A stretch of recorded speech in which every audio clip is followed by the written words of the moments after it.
Your attention, masters, mistresses. All systems functional for the Everything Geek podcast. Hey, this is Rich McDonald, and I play Commander David Mason on Call of Duty Black Ops 2. And you're listening to Everything Geek podcast. It's James Arnold Taylor, the voice of Obi-Wan Kenobi and Master Plo Koon in Star Wars The Clone Wars, and you're listening to Everything Geek, the podcast. Hey, it's Leif Gamfert. I played Uncle Ben's killer in The Amazing Spider-Man, and you're listening to the Everything Geek podcast. Hello, I'm Simon Fisherbecker. You probably know me better as Dorian Moldovar from Doctor Who, or the Fat Friar from Harry Potter. And this is Everything Geek podcast. Face it, Tiger. You just hit the jackpot with the Everything Geek podcast. You're listening to the Everything Geek podcast, bringing you interviews from your favorite films and TV shows every week, and all of the latest news. Here's your host, Rory Williamson. Hello everyone, you're listening to the Everything Geek podcast. I'm your host Rory, and joining me is co-host Scott. What up?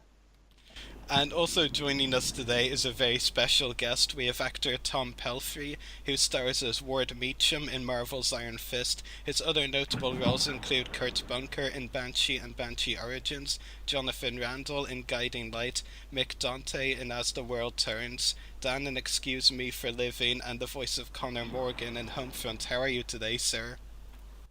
Good. Hi, everybody. Thanks for having me on, guys. You're very welcome. It's a pleasure to have you on the podcast today. Good to be here. So, getting right into my questions for you, Tom. For some of our listeners who may not be familiar with your background, can you tell us how you got into acting?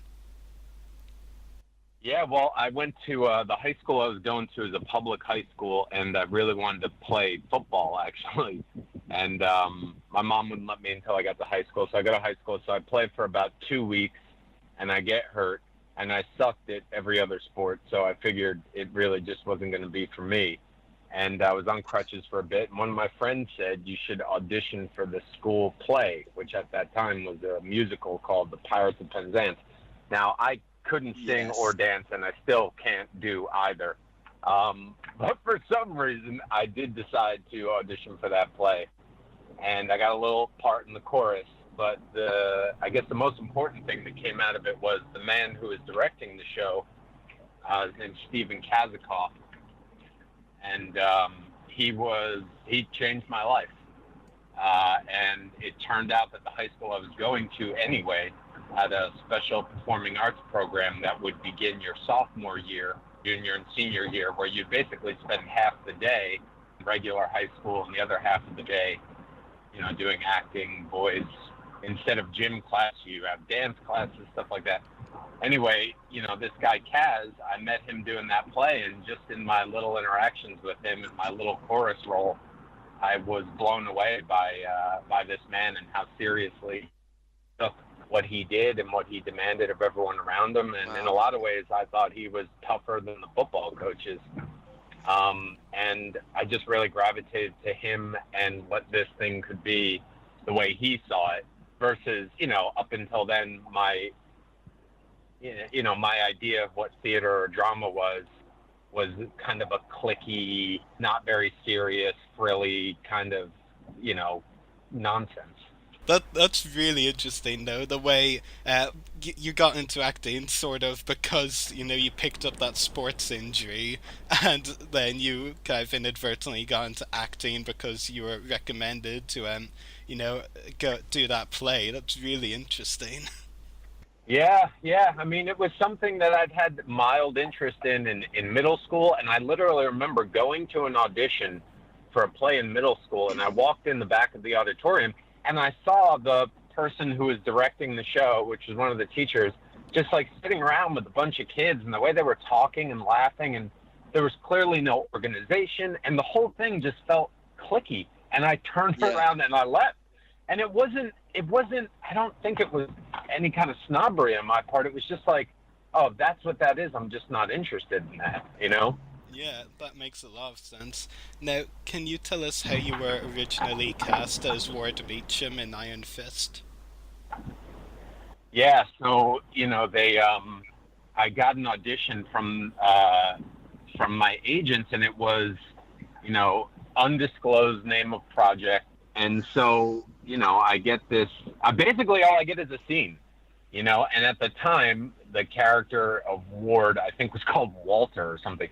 So the name wasn't even true, but I knew it was a show for Netflix, and I think I knew. Did I know it was Marvel? I'm not sure. But anyway, it was just a 2-page scene, very simple scene, and I taped it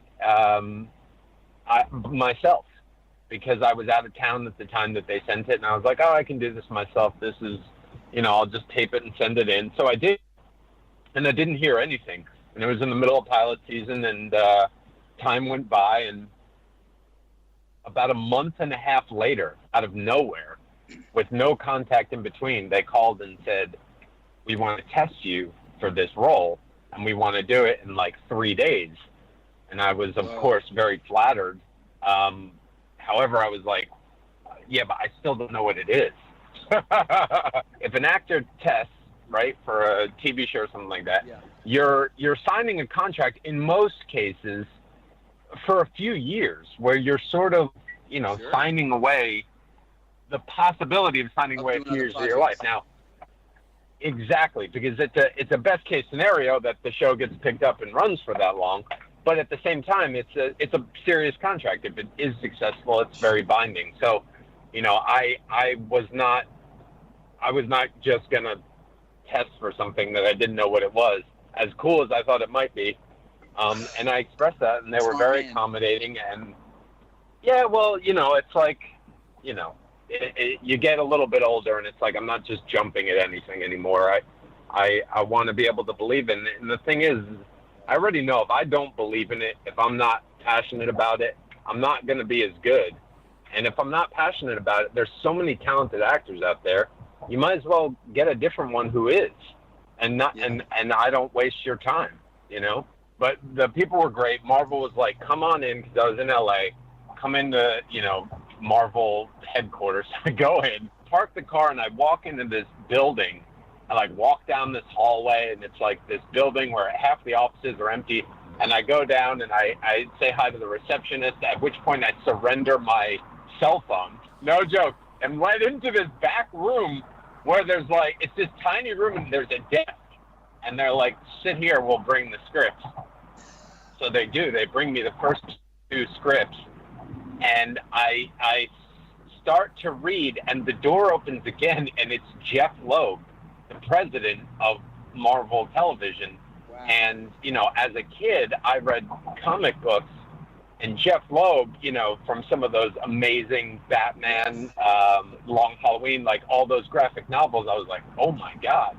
It's a dude who really knows what he's doing with storytelling in this world. And he walked in, I was like, whoa. And he talked to me about what he saw the show being, and what he saw Ward's character as being in the show, without giving too much away. And he was like, this is where I think it starts. This is where it kind of goes. He's like, I know your work, and I like the idea of what you might be able to bring to it. And it was amazing. And I even said to him, Jeff, you're such a good storyteller, basically. I hope this script lives up to what a good job you just did of pitching it. Yeah. You know what I mean? Damn, what you just said sounds amazing. Let's see if it's there. And then they left me alone to read those first 2 scripts that were written by Scott Buck, and they were fantastic. And I loved them, and I loved what I got to see of Ward, and certainly I could see the seeds for everything that Jeff had said were planted in the script. And that's the thing. At the end of the day, if it's not in the writing, you're not going to get it. Absolutely. You can make it better, you can fill it out, you can bring it to life, but it all starts with the writing. The writers are so important. It's crucial. And you were mentioning earlier when you were cast as Ward, of course, as well. You also said that you did read a lot of comics. Would you have said you were a big Marvel fan before you were cast on the show? Yeah, when I was younger, and I mean, I think I actually still have them. I think my mom still has them in her attic. I loved the X-Men, and I don't remember exactly how old I was, but at some point when I was younger, they sort of rebooted the franchise, I guess, because I have a #1 X-Men, which is not the #1 X-Men. But anyway, I still have like 1 through maybe almost 50 of whatever that reboot franchise was. And then, of course, from X-Men, I loved Wolverine, and I would collect the Wolverine comics. And, I never read Iron Fist. I didn't even know of Iron Fist until I got the job. But it turns out that actually 2 of my good friends, interestingly enough, both of them are martial artists who had competed in martial arts. They both knew the comic book of Iron Fist, and they both had loved it as children. Yeah, and of course, it's hard not to find a Wolverine fan, isn't it? Like, so many people are Wolverine fans. Right. Yeah. And by the way, that movie Logan was fantastic. Wasn't that great? So good. Definitely. Oh man.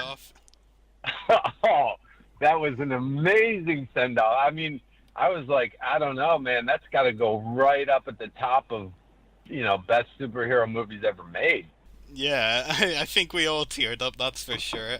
Getting back to Iron Fist, Ward obviously became a fan favourite among fans of the show because of the complexity of the character which you brought to life in your portrayal. Did you enjoy developing his character over the course of the first season? Oh, I loved it. Like I was saying before, I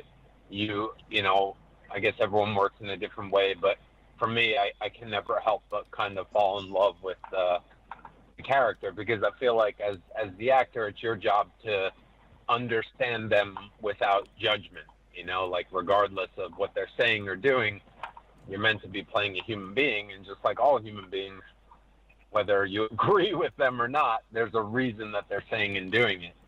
And, I feel like it's our job to take as long as it takes or do whatever you have to do to come to a place where you could understand why they would do that, and when you do that, you tend to sort of become fond of the person. It's like reading a great novel or something where a character might be doing all these crazy things, but with a good writer who puts you inside of their head and tells you their thoughts and explains where they're coming from, what they're thinking, you love this character. In life, we don't have the narrator kind of giving us other people's thoughts. But anyway, that's the kind of idea that I feel like goes into acting and bringing characters to life. And so, yeah, I loved Ward. And the more I got to play him and see where he was going, the more I fell in love with him. Yeah, absolutely, and definitely a lot of fans fell in love with your portrayal of him as well. Oh yeah, that's been great. Some of the feedback and seeing the fans respond, that's always amazing. Definitely. What scene of the scenes in the first 13 episodes of Iron Fist, which scene would you say was the most challenging of them all?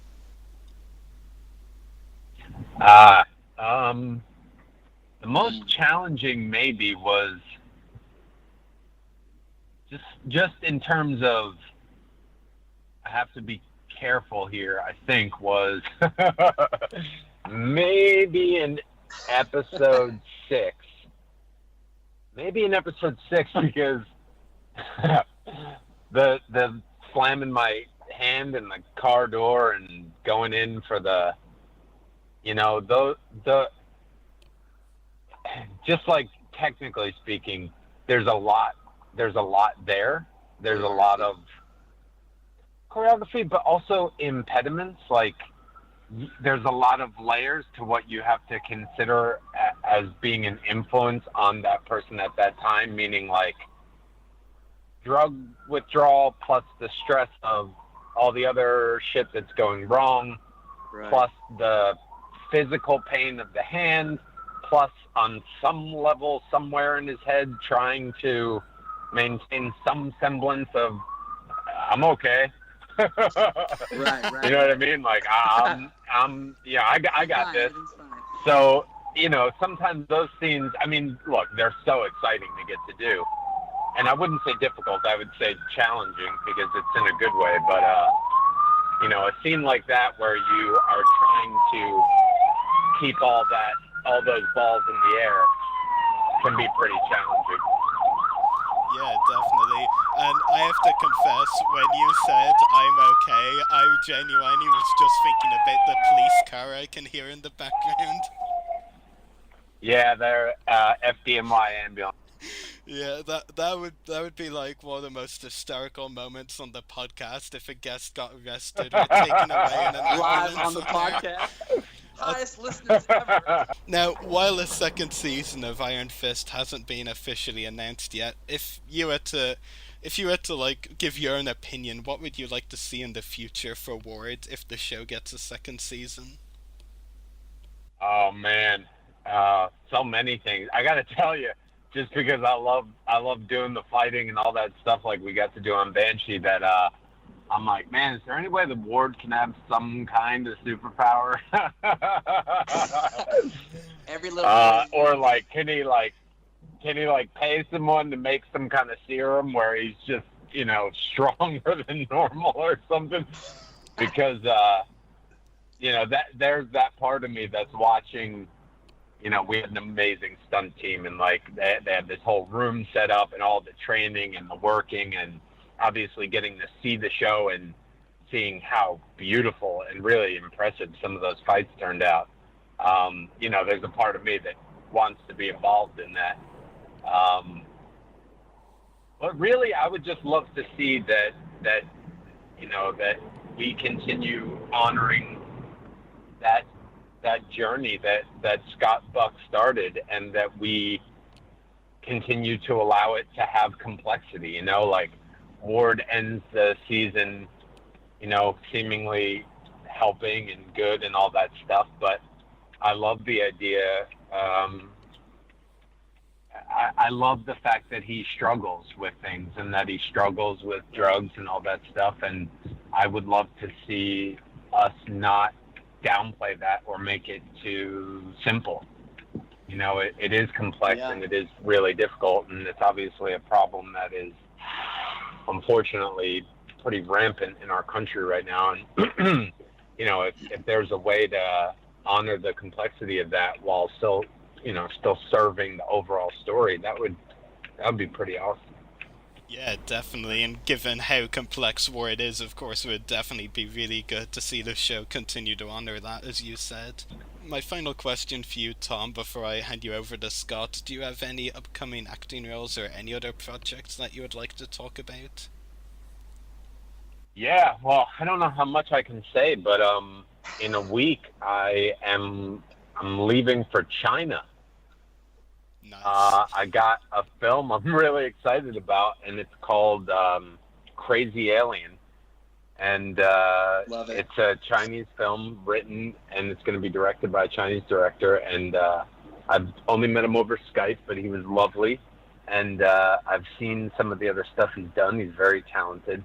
And so this will be kind of a great adventure for me. Certainly the first time I'll be working outside of our country. And I'm really excited about that. And I'll definitely keep you guys posted. That would be really great. Definitely.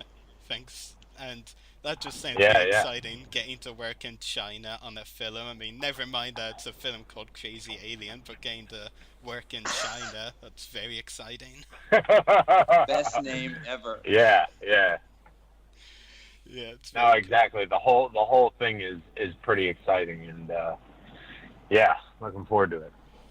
That's really great. So that's all of my questions for you, Tom. Thanks for answering them, and I'll let Scott ask his now. Yeah, man. Thank you. I Crazy Alien is fantastic. Short, to the point, concise. You know what you're getting when you get that ticket. Yeah. No messing around there.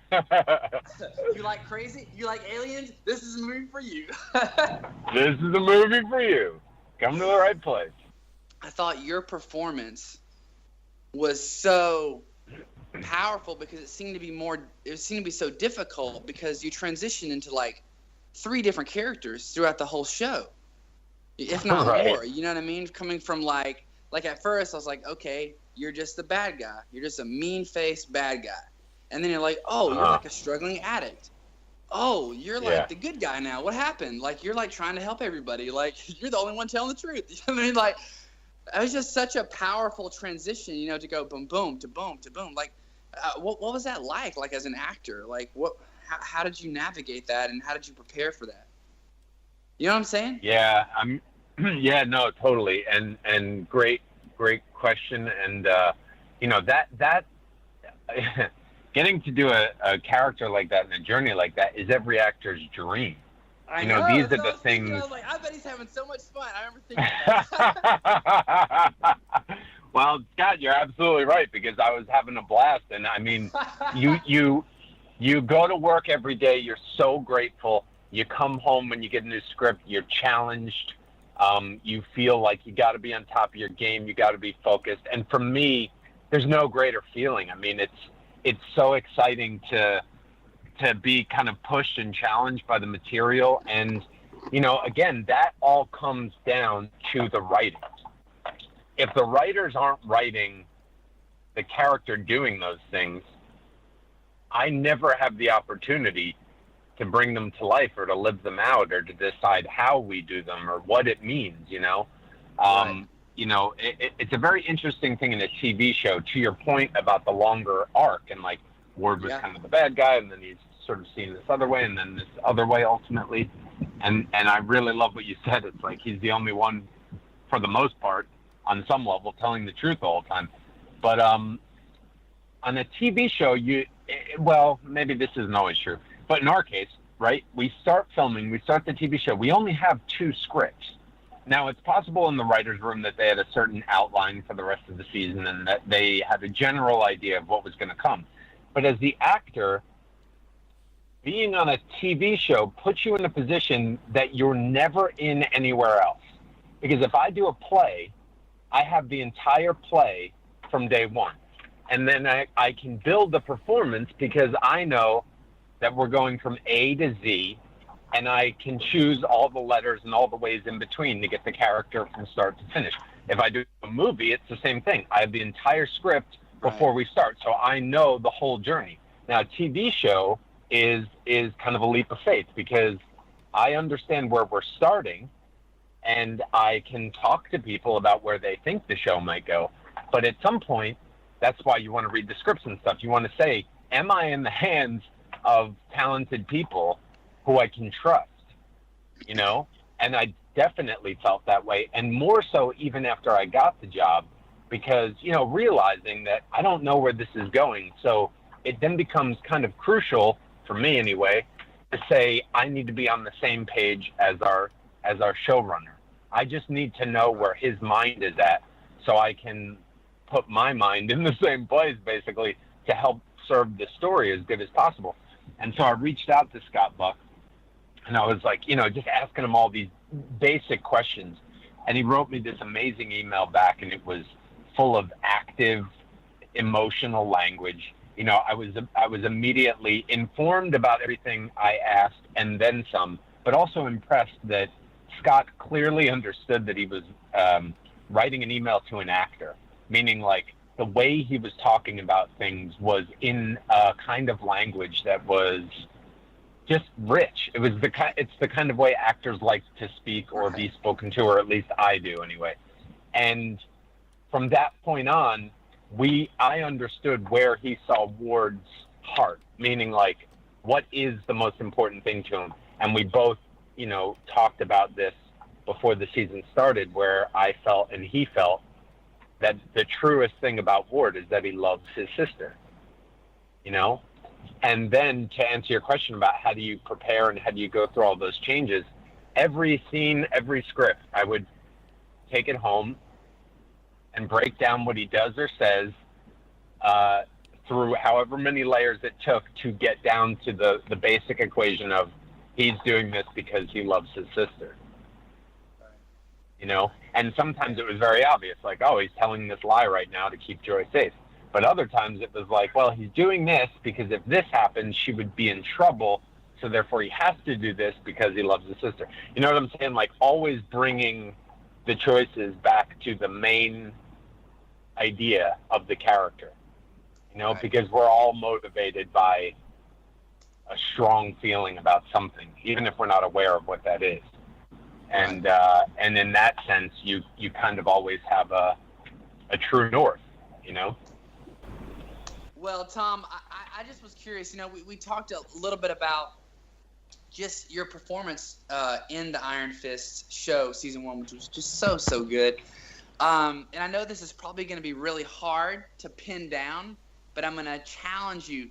What would be like the biggest highlight? We talked about the biggest challenge. What was the biggest highlight from working on the first season of Iron Fist, would you say, if you had to nail it down? The biggest highlight, I would say, I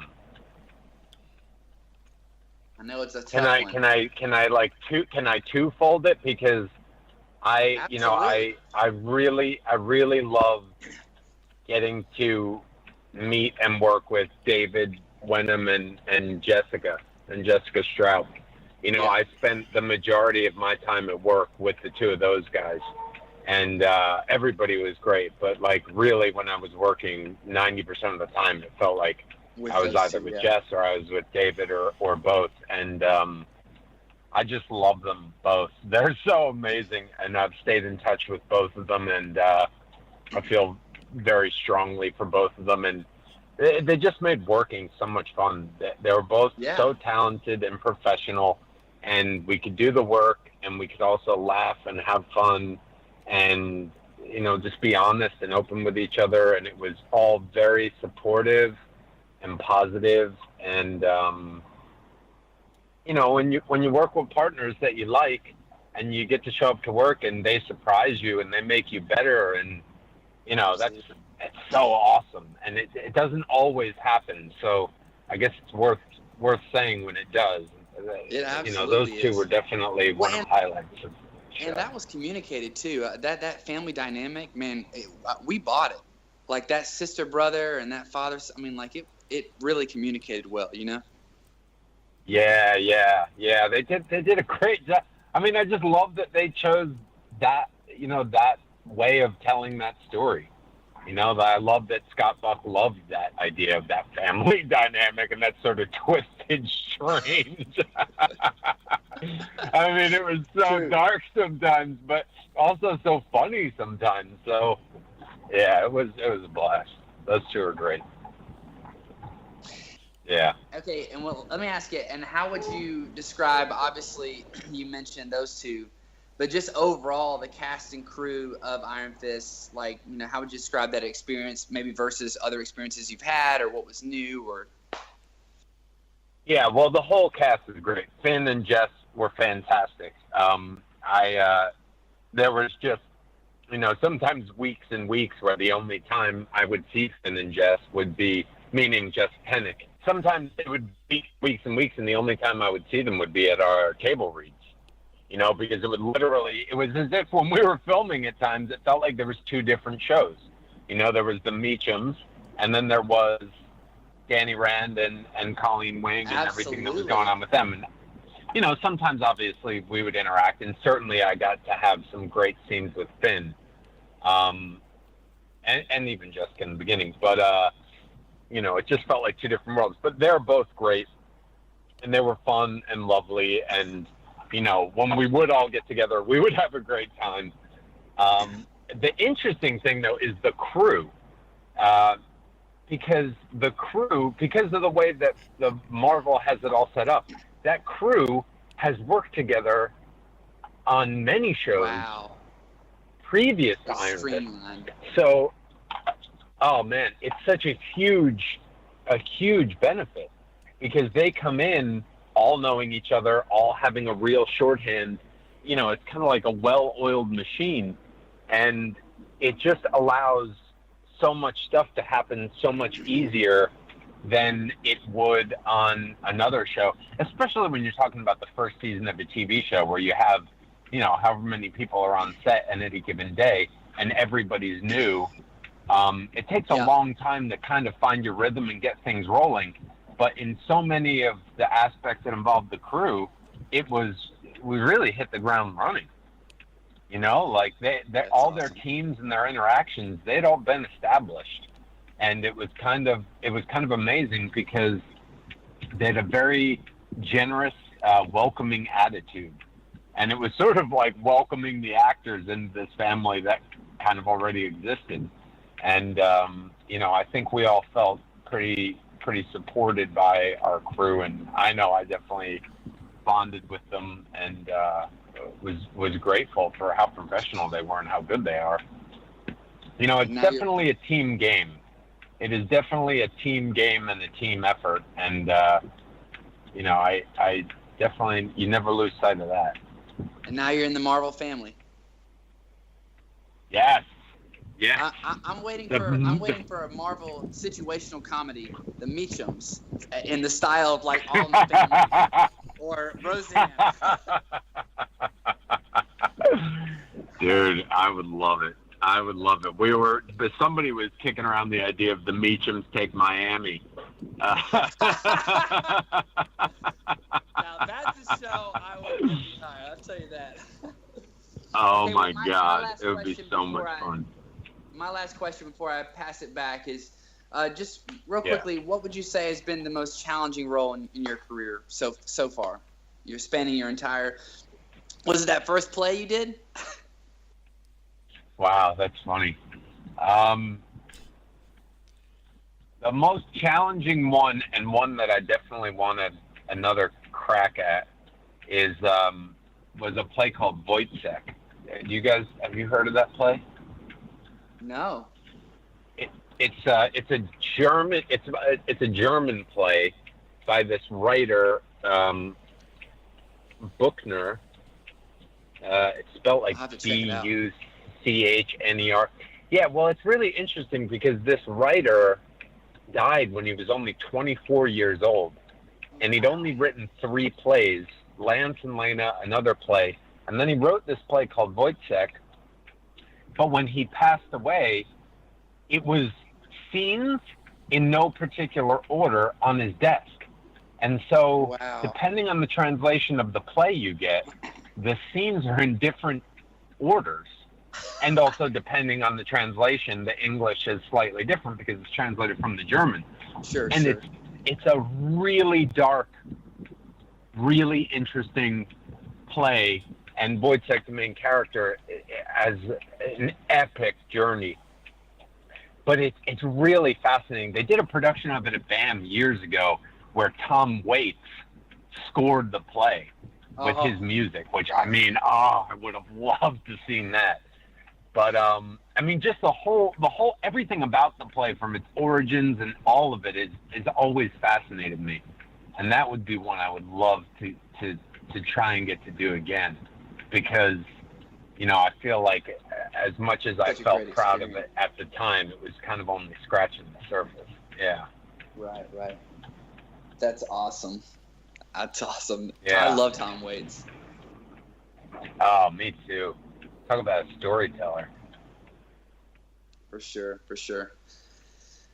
Yeah, well, that's all my questions that I had. All right, gentlemen. That's all of the questions we have for you, Tom. It's been a pleasure talking to you on the podcast. Yeah, thank you so much. Really, it's been so great. No, thank you guys. It was really nice, and your questions were great, and I appreciate it. Thank you. You're very welcome. Hopefully we can do it again sometime. Yeah, definitely. I'll be looking for that Meachum situational comedy. You got to get that rolling for us. Dude, I think I speak for all 3 of us when I say we would be thrilled to bring it to you. That's really great. We'll look forward to talking to you again sometime. And thanks again for joining us, and take care. Tom. Bye. Yep. See ya. Yeah, be well, guys. Bye-bye. Yep. Time to wrap up today's show. Make sure to check out our podcast links, check out our website, website.everythinggeekpodcast.com/EGP.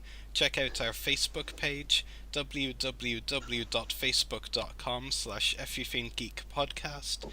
Check out our YouTube channel, www.youtube.com/user/everythinggeekcast. Check us out on Twitter, twitter.com/everythinggeekp. Check us out on Instagram, instagram.com/official everythinggeekpodcast. Check out our Mixcloud profile, www.mixcloud.com/everythinggeekpodcast. Email us at the following email, everythinggeekpodcast@gmail.com. Check out our companion podcast, Everything Geek Comiccast, www.facebook.com/everythinggeekcomiccast. Make sure to check out the host's YouTube channels. Mine is www.youtube.com/user/separatistdestroyers. Check out Scott's Instagram, www.instagram.com/thatscotttaylor. Check out Tom Pelphrey's Twitter, twitter.com/TomPelphrey, and check out channel 1138 where we broadcast live from, www.channel1138.com. Geeks out, everyone. So I read all that as an Asian American Wesley, and I guess I impressed upon them enough that they called me, they recontacted me and asked me to read for another role, and that again was Wesley's material. You know, we're having the ability to, be able to act on so many different platforms nowadays. Definitely. So that's all of my questions for you, Stefan. I'm going to let my co-host Luran ask his now.